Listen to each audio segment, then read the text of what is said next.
Yes, indeed.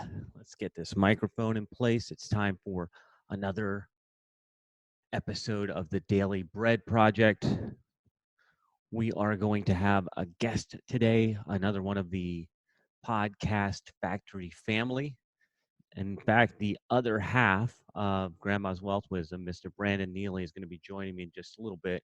I'm going to get everything connected. I see Brandon is here. So let me unmute him and we'll get all the connections going.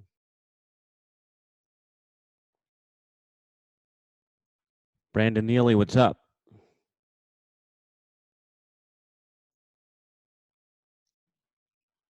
Let's try that again. Brandon Neely, what's up, homeboy? Oh, I see. He's playing the strong silent type. Just getting here early. So I'm going to get this thing going live on Facebook. There you go. I'll launch into it. Can you hear me? Yes, sir. Yes, sir. Awesome. Getting the connections going here to get us live, and then we'll dive into it. Thank you for being here with me today. Appreciate it. I'm looking forward to it. And it looks like Zoom is cooperating again, as they should. Their stock is soaring since we can't do in-person meetings. Even our kids' school is now doing Zoom meetings. They're trying to figure it out, and I'm like, oh, guys, learn the mute button when you have 30 kids on on Zoom. One of our clients is actually works for GoToWebinar, and he's going to be good. Like his job is definitely secure. Yeah. All right. So we are live. This is the Daily Bread Project. In a world full of darkness, we're bringing you the light daily, some nourishment to help your spirit lift you up. I have a guest with me today. I have Mr. Brandon Neely. He is the other half of Grandma's Wealth Wisdom. We had Amanda last week. Brandon, what is up, brother? Hey, how's it going? Glad to be here. It is going amazing. Well, I'm not. Look, the world is crazy, but what I tell people when they ask me how it's going when we're doing chats and things like that, I'm making the most of it. Yeah. That's a good, honest answer. I think that is true. Being at least here doing, it's not business as usual, but how do we make do and how do we serve as many people as we can in the process? So let's talk about that, brother. How are you making the most of it right now? Well, I think, honestly, it's a really hard thing, and I've been through something similar. I don't know if I'd say similar, but You've been through a pandemic that got you housebound before? I've been through almost a shutdown. We went through a polar vortex, and that was in Chicago. I don't know if you know this. It snows sometimes. Yeah, you in Florida, maybe you don't experience it as much. We have a different kind of snow, and it's usually down in Miami. Yeah. Well, here, polar vortex was super, super, super cold for 3 months. And we experienced it wasn't a government shutdown or anything like that. People were not leaving their house for 3 months. This was I don't know. Oh my gosh. It was a self-quarantine. And people were quarantining in their house because they didn't want to freeze to death, I guess. And how do you as a business overcome that obstacle? Because 3 months of people not going out and buying coffee affects you. Yeah. And so we had to think through strategically, what do we do different? How do we overcome this? And we just actually are recording a podcast of thinking back to what we did during those times. And it's hard going back to that pain, I guess you could say. But I think God brought us through that, and now we're using that to help others think through what is this pain and how are we going to overcome it. Yeah. I remember Amanda said you guys launched a catering business while everybody was captive. You launched a catering business and capitalized. We made some decent money from that because people were like, I'm not going to go out. We went out, and our catering increased. We didn't have the space as much as we'd hoped, but you work with what you got, and you do what you can with what you have, and you learn things that you didn't think were possible. And we were like, all right, let's make it happen. And so, 150, 200 sandwiches in a little small place. That was crazy, but we did it, and we made some money through that. We started school lunches because we were in a school.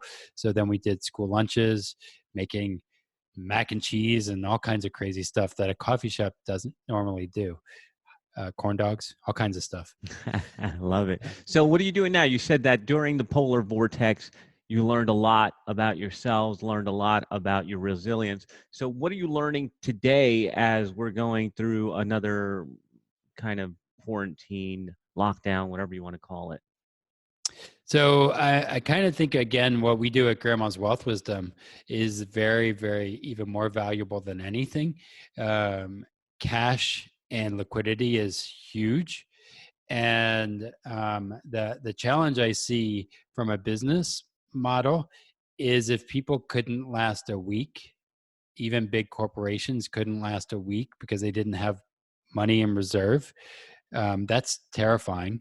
Um, so I'm learning how important having liquidity and cash is, and it might not grow as fast or shrink. If you want to look on the other side, it might not shrink as fast either. Um, but having that is going to be in a better place. So for us, I'm fine. I really want to just serve my clients who are dealing with this. None of my clients have lost any money from the work I've done with them, which is awesome. Helping them get through this crisis. And how do we become stronger in this? So that's kind of what we're doing. A lot of reflection and reading, and thinking through. Okay, this is going to pass. How are we going to be stronger because of it? What are you reading right now? Well, I read a lot. This is a book that we were reminded of. It's called Everybody Matters. I don't know if it's backwards or not, but The Extraordinary Power of Caring for Your People Like Family. And it's co-author from the Conscious Capitalism guy who wrote Conscious Capitalism. And they wrote a piece specifically on how they overcame the Great Recession and what they did differently, how that played out. And I think this is a time to really look at, okay, companies that survived, but not only survived, thrived it. And I think that's a big deal as we go through this. We read this during the height of the up, and so you forget about it. But what's going to test us is how do we respond during times of crisis. This is what's going to show our true grit as people, as entrepreneurs. Are we retracting or are we expanding?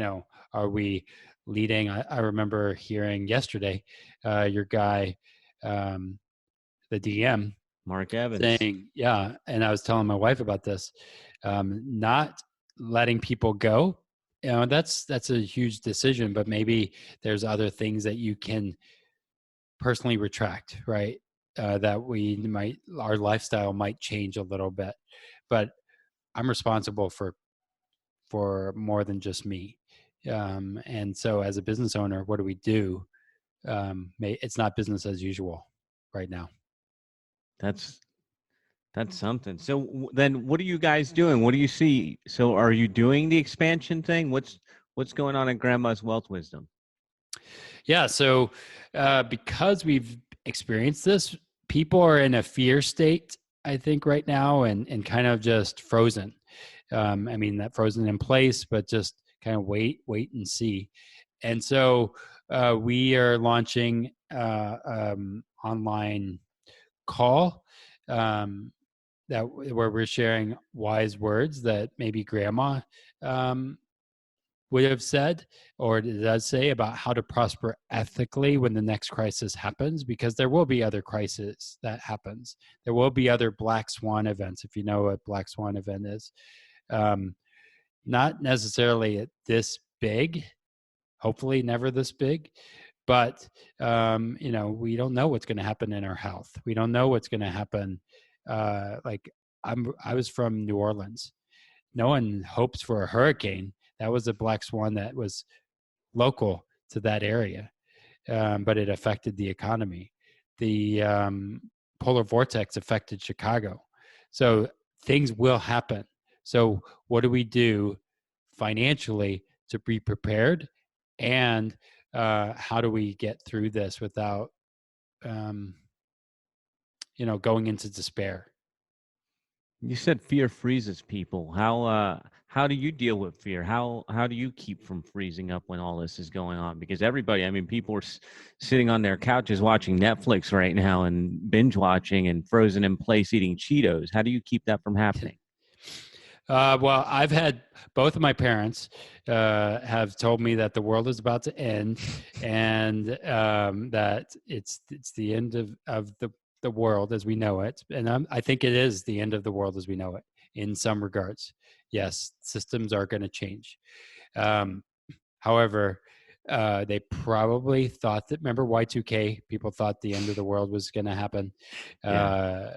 And I look historically, another book, God and Guinness. I think that's a really, really great book on a company that survived through a Great Depression, a potato famine, all kinds of things that they went through. And this is a 300-year-old company or more. I don't remember how old they are, but they went through this. And I bet you the Irish people thought the end of the world was coming.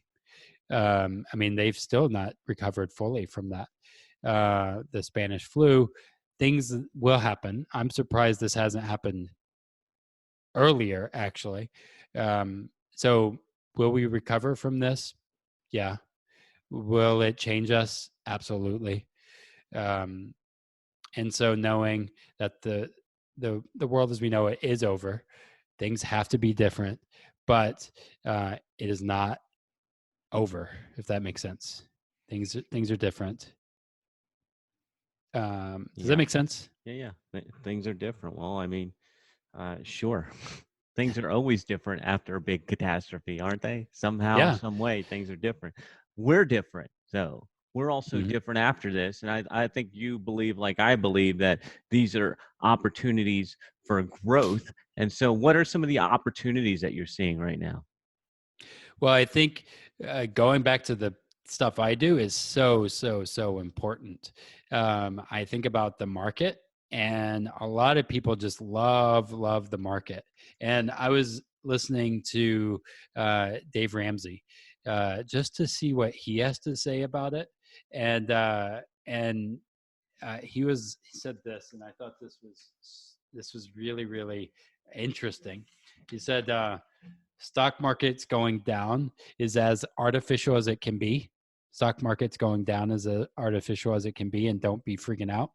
But I think on the flip side, stock market's going up is as artificial as it can be. And he didn't say that, but we've been in an artificial world in the past with the upswing, I think, and really thinking about building my net worth with real uh, cash flow versus fake assets or paper assets. And that's what your guy at the Financial Advisor podcast says. Like, it's about cash flow versus paper wealth. And I think, man, we're being challenged. So I'm thinking about, okay, liquidity is king right now, or liquidity is important.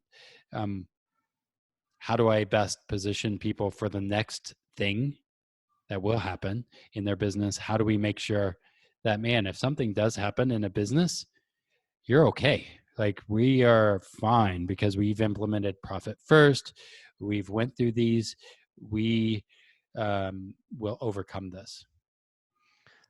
I want you to share a little bit about that because you guys, I had this book on my on my Amazon list for a while, Profit First, and you guys sent it to me. And I told Amanda this, and I'll tell you this, that I believe that if you guys hadn't given me the push when you did, I might be suffering right now. But luckily, I put Profit First in place this first quarter, and we're totally prepared. And it's that combined with some other things that we've done over the Mhm. last year that Profit First was the icing on the cake. So why Profit First?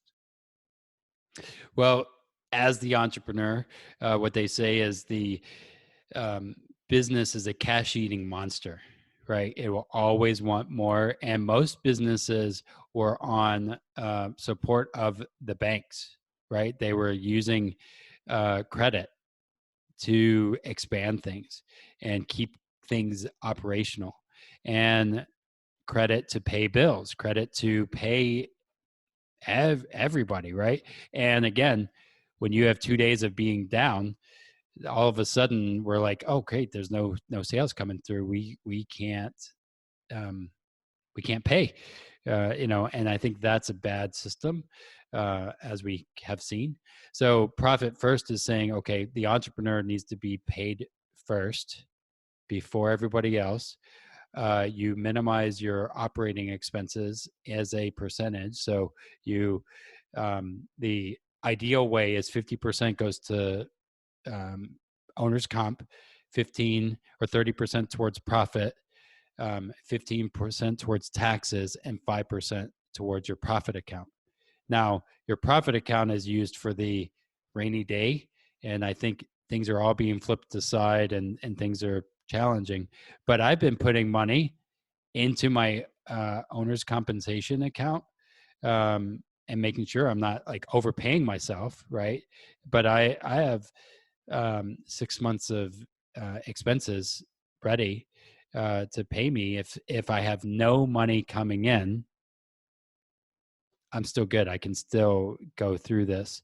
No money coming in, and I think the challenge is people didn't set up the system previously, and so they're It in ain't a too late though. It ain't too late. You just have to refigure from ground zero. yeah. Like And I think the point is to start it. Like yeah. I want to stop here for a second, shine the light on this because the Profit First thing changed my life. I have Mhm. been running this business. It has been a cash eating monster, and I always had the guise of, well, I'm reinvesting. I'm reinvesting to grow the business. Well, what's going to grow me? Like, really, what's going Yep. to grow me? I need some cash in the bank. I need some runway. I need to pay taxes. I need to pay myself, and I need to have a profit. And if you're not doing that in your business right now, you're making a sad ass mistake and you might be out of business. That's fine. But learn the lesson today. Now Exactly. forward, pick up the book and start doing it. And we've got people on our team. I told all our writers about this, and some of them are implementing it. Anybody that will listen, I'm telling them, hey, reevaluate what you're doing. And actually, this was one of the things that Mark brought up. I don't know if he brought it up on the show, but he brought it up inside the DM family. Is like there's a lot of businesses that are starved for cash, and there's going to be opportunity, like big opportunity, to pick up businesses and add cash flow to yourself if you're in a Yep. position to do that. So, what are some of the other opportunities that you're seeing out there, Brandon? Well, I think people are hurting right now. I think an opportunity really, it's not really, I don't want to see it as an opportunity, but it's just a place where we need to serve. We need to get out there. We need to help people. It's not about making a sale at this point. It's about just going out and um, being compassionate for people and saying, yeah, I've been there. I've experienced this. Um, Again, not to this magnitude, but our pain in the past. Maybe it's for me, I've been thinking a lot about this of maybe God had us go through that when I did not want it. So that way I could help people right now. I don't know. Um, and so that's kind of where I've been thinking a lot of, okay, was that experience that I don't want to relive? Is that for a reason? And so using that pain to help others at this point. That's an interesting thought, and I actually I had a conversation with somebody about that on Messenger yesterday. because he follows Mark Evans, and he sent me a friend request. But he was talking about 2008 and how he was in real estate and how that put him out of business. And in fact, I went through the same thing. I Hmm. lost everything in 2008 because I was clearly I never learned, right? Yeah. I keep Yeah. repeating the same mistakes, but it didn't happen this time. But he talked about that past pain being something that he was using for a positive now, because he said, I sat out after that and I let myself go out of business. But right now, I'm taking what I learned because I missed that whole expansion period, and I'm going to expand right now. And so I like what you said there about taking that past pain, using it for growth, but using it to serve. And that's Hmm. what the Daily Bread project, I think part of it is about, is we're serving here. I got nothing to sell. I don't, and if I did, I'd be doing a bad job of it right now, because there's no CTAs, there's no commercials, there's no buy now. So what are some of the things that you're doing to serve? Yeah, so we're hosting these live calls. If you go to grandmahope.eventbrite.com, grandmahope.eventbrite.com, we are really thinking about, okay, what do we do as business owners? Because you're having to make some hard choices right now. Um, do you, um, what do we do to survive this, to fight another day? Is this going to take you out? Is it a place of fear? And so we're really thinking about, okay, how do you then prosper ethically with this? So tomorrow we're having two calls. One, um, well, this is specifically for business owners, independent contractors, and self-employed. And again, we all understand that we're working from home. We get that that's happening, but what do we do about it? That's a different conversation. Like, we could be looking and saying, "Oh, look at CNN, look at all the news, and is Trump going to help us or hurt us? Who knows? I don't know." But what do we do about it, and how do we um, overcome this? And so this is something that we are doing, and then we have next week a call for individuals and families that we are saying, okay, as a family, you were maybe employed and now you're not. um, I think it's gonna get worse before it gets better. But what are we? If we're the backbone of the economy, what are we gonna do? Are we gonna wallow in this, or are we gonna actually stand up and fight? Um, and so that's kind of what we're doing on this Thursday. I encourage everybody, jump in, think about your finances now. Don't just be in fear. Why can't you just stick Um, your head in the sand then while everything's going down? Why can't you just like take cover? I mean, look at what people were doing that in 2006 and 7 and 8, and look at where it's gotten us. Really, if you think about it from a business perspective and people not being aware of this, I think um, the I do. People say, "Well, don't look at your 401ks." Look, I mean, honestly, the reason they say that is because, man, our health system's already in despair. Like, you look at your 401k and you go in the hospital because of a heart attack, that sucks. Um, but look at it in a right place, in a healthy place. And what are you going to do different? I mean, you think about podcasting, right? Everybody that when I listen to podcasts, they say, well, where were you at in 2008? And this story has defined people. And I think, I was saying this about 3 months ago. I was like, we're going to say next, where were you at in the next, when 2020. this happened? And we didn't know it was 2020. I just said 3 months ago that we would say something. And this is going to be a defining moment for a lot of people. And in 10 years, we're not going to say, where were you at in 08? We're going to say, where were you at in March of 2020? And we're all going to know where we were at. You were And on the Daily Bread, so we know yeah, that. I was moving, man. I moved to another state, and I was like driving here, and I'm like, okay, are they going to let us into the state, or are they going to stop us in another Indiana and not let us go through? I don't know. But anyway, What are some of the things you're doing to stay positive, to protect your headspace? yeah, I think listening to other people listening to stuff like this, reading this book again, Everybody Matters, um, and looking and saying, okay, what did other people do to overcome this? This is not it's not normal, but it's not like it's, things haven't ever happened to people. um, we've all had experiences, and so there's either the defeated or the people that are going to step up and help. And so being the answer, being empathetic, but just getting on the phone, talking to people, I think that's huge. So that's how I'm staying positive. There's nothing I can control out there. I can control myself. um, Even when business is hurting in other ways, I can control if I don't go outside, even if he decides to open up the country in 2 weeks. I have those decisions. And so those are things I'm doing. And those are things that I think are helpful, right? And the other thing that we like to talk about here is how are you staying productive? You're stuck at home. Well, I don't think anything's changed for you. You were always working from home like me, so it's not a Yeah. huge deal. Other than for us, it's just some slight changes with the kid being home. But how are you staying productive, or how are you even more productive now? Yeah. So the challenging thing is we moved during this, so I had to like build up and change things and still go and um, make sure the dryer works and all kinds of things. So I think I'm now back into productive mode. Still recording podcasts, whether people listen or not. We're thinking through what do we do.